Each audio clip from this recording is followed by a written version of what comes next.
Nos corps, nos choix, nos soins, c'est donc le nom d'une campagne et d'un colloque lancé par la Fédération des centres pluralistes de planning familial, dont notre invitée est la directrice, Lola Clevreux. Bonjour. Bonjour.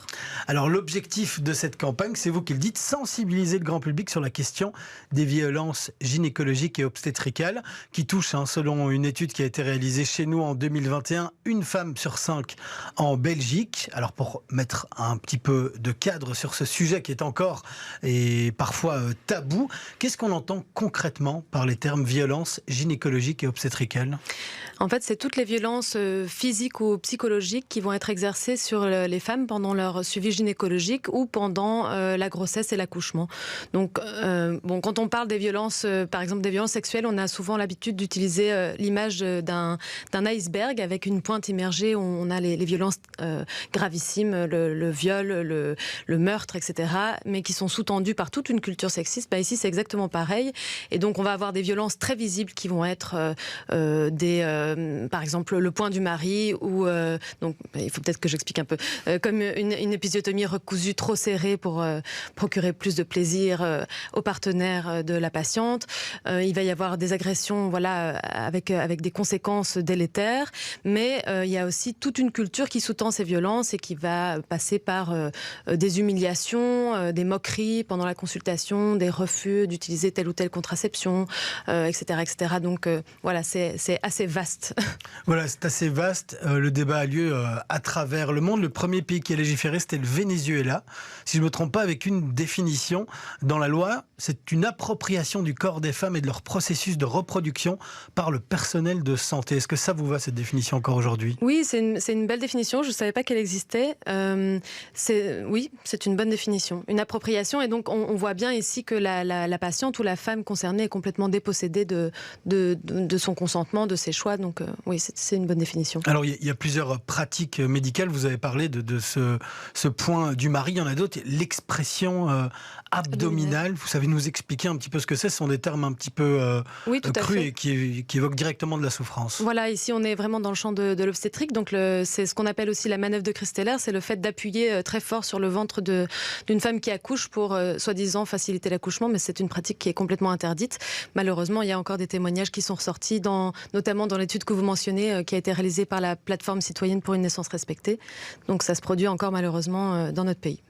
Et puis il y a des choses plus courantes qui sont plus difficiles à prouver, à chiffrer, notamment ce sont les césariennes. Alors on peut montrer que le chiffre augmente ou diminue, mais ce qui est dénoncé, c'est qu'on les pratique parfois un petit peu trop facilement. C'est ça. Donc alors la césarienne, c'est pas une violence en soi quand elle est pratiquée parce qu'il y a une urgence et avec le consentement de la patiente, juste pour recadrer un petit peu. Mais effectivement, quand elle est pratiquée, que ce soit une césarienne ou n'importe quel acte médical, quand un acte est pratiqué pour le confort du médecin plus que pour celui de la patiente, on peut se poser des questions. Avec des conséquences qui sont physiques, il y a la souffrance, il y a les conséquences psychologiques aussi. Oui, elles sont nombreuses. Et alors, le problème avec ces conséquences-là, c'est aussi que les femmes qui ont vécu des violences lors donc par exemple, d'une consultation gynécologique vont, dans leur parcours de soins, avoir tendance finalement à éviter de retourner chez le médecin. Et donc ça peut avoir des conséquences en termes de dépistage, par exemple, ou de suivi de telle ou telle pathologie si la personne a un problème. Donc ça éloigne finalement les personnes de la consultation. Avec certaines personnes qui sont encore plus fragilisées par ce genre de situation. La même étude l'évoque, ce sont les femmes racisées ou les femmes qui ont reçu moins d'éducation. Oui, tout à fait. Donc, dans l'étude de la plateforme citoyenne pour une naissance respectée, on montrait que dans le cadre strictement obstétrical, c'était une femme sur 5 qui était concernée par les violences gynécologiques, mais que quand la personne n'est pas blanche, alors on monte à une femme sur 3, et si je dis pas de bêtises, une femme sur 4 quand la personne n'a pas un niveau d'études supérieur au secondaire. Alors, D'où vient cette problématique? Ça peut paraître un petit peu naïf comme question. J'imagine que la réponse, elle est sociétale. Vous nous parliez de culture sexiste, c'est de là que ça vient et c'est encore présent aujourd'hui? Oui, alors ce qui est très important de retenir, c'est que ce ne sont pas des violences qui sont liées à des individus en particulier. Ce ne sont pas des individus malveillants qui seraient des exceptions finalement, mais il y a vraiment toute une culture médicale. Les racines sont assez nombreuses.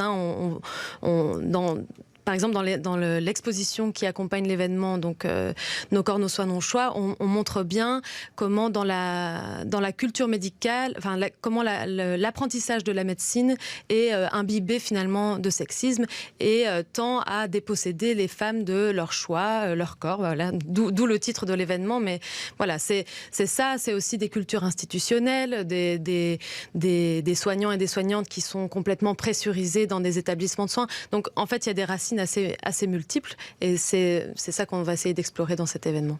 Et donc je suppose aussi qu'il y a un double enjeu dans justement cette lutte contre ce phénomène-là. C'est d'abord au niveau effectivement des soignants qui se rendent compte que parfois ils sont auteurs d'une violence gynécologique obstétricale parce que parfois ils n'en ont pas conscience. Donc ça, on imagine que c'est dans la formation de leur métier et que ça devrait apparaître. Mais il faut aussi que la patiente, elle, se rende compte qu'elle a été victime et c'est pas si évident que ça non plus. C'est ça. Et alors, effectivement, la parole se libère depuis finalement assez peu d'années sur ces violences. Donc, tout à fait, il y a vraiment une prise de conscience. Et là, on veut, avec cet événement, aussi contribuer à cette libération de la parole, puisqu'on va proposer une exposition participative avec différents... Je ne vais pas tout révéler ici, parce qu'on va inviter les personnes à venir. Mais donc, à vraiment se rendre compte à quel point c'est un vécu partagé. Et effectivement, un volet important, c'est tout à fait la formation des soignants et des soignantes pour en fait trouver des nouvelles façons de rentrer dans un partenariat soignant, soignante et patiente dénué de violence.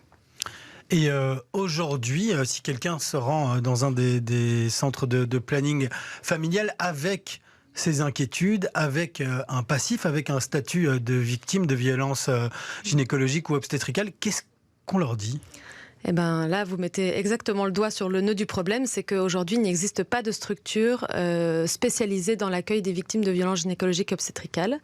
Donc en centre de planning, on va pouvoir accueillir ces personnes, accueillir leur vécu, les écouter, faire du suivi psychologique, proposer un suivi médical éventuellement. Mais aujourd'hui, il existe des centres, des CPVS pour les violences sexuelles, mais il n'existe encore pas de structure pour les victimes de violences gynécologiques et obstétricales. Donc voilà, il y a encore du boulot. Et en termes de solutions d'avenir, on en parlait il y a un instant avec Muriel sur ces différents enjeux, que ça aille de la formation des médecins, la reconnaissance de ce statut de victime. Qu'est-ce qu'il faut faire dans nos sociétés pour régler ce problème-là spécifique, même si j'imagine qu'il rentre dans un plan plus large? Oui, mais la formation, c'est vraiment la base de tout. En fait, tant qu'on est dans une conception de la médecine où c'est le soignant ou la soignante qui sait et qui va adopter une position hiérarchique vis-à-vis de la patiente et qui n'est pas dans quelque chose de collaboratif, on va rester dans une relation où le soignant domine finalement la patiente.